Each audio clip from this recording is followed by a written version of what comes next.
নমস্কার বন্ধু, দিনটা 5 জানুয়ারি 2024। বছরের ঠিক শুরুতে পশ্চিমবঙ্গের উত্তর 24 পরগনা জেলার সন্দেশখালীর শেখ শাহজাহানের বাড়িতে ইদির থাবা পড়ে। কিন্তু কেন এই ইদির থাবা, কে এই শেখ শাহজাহান? প্রায় ঠিক এক মাস পরে 8ই ফেব্রুয়ারি সন্দেশখালীর মা বোনেরা রাস্তায় নেমে আন্দোলন শুরু করে। কিন্তু কিসের জন্য এই আন্দোলন? কেন মা বোনদেরকে রাত 12টার সময় তৃণমূল পার্টি অফিসে তাদেরকে ডাকা হতো? কি এমন মিটিং সেখানে হতো, আর কি এমন হলো যার জন্য শিবু হাজরার পোলট্রি ফার্ম পুড়িয়ে দেওয়া হলো? কে এই শিবু হাজরা? শেখ শাহজাহান এখন পর্যন্ত কেন পালিয়ে বেড়াচ্ছে? তার সাথে আরেকজনের নাম উঠে আসছে, সেটা হচ্ছে উত্তম সর্দার, যার নাম সন্দেশখালীর মা বোনদের মুখ থেকে শোনা যাচ্ছে। কে এই উত্তম সর্দার? চলুন আজকের ভিডিওতে সবটা আমরা জানবো, তার জন্য ভিডিওটা শেষ অবধি দেখতে থাকুন। তো প্রথমে আমরা জানবো যে শেখ শাহজাহান কে। শেখ শাহজাহান হচ্ছে সন্দেশখালীর বেতাজ বাদশাহ, যাকে এক কথায় বলা যায়। তিনি উত্তর 24 পরগনা জেলার জেলা পরিষদের সদস্য, কিন্তু তার আগে তিনি সিপিএমের নেতা ছিলেন।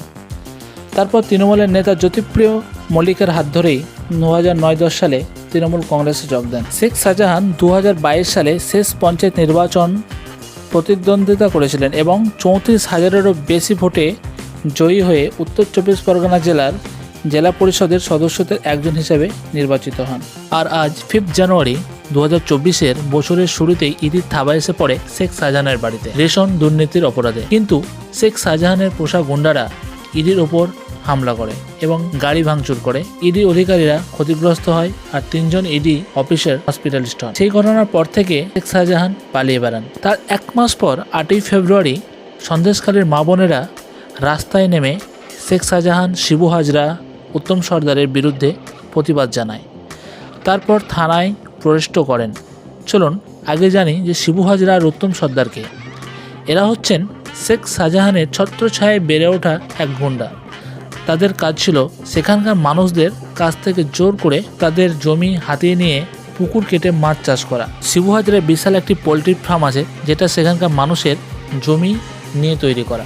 সন্দেশখালীর মা বোনদের প্রতি কি অমানবিক অত্যাচার করা হতো আপনারা শুনলে অবাক হয়ে যাবেন। কোনো বাড়িতে অল্প বয়সের মেয়ে বউ আছে সেটা দেখা হতো, তারপর তাদেরকে তুলে নিয়ে যাওয়া হতো।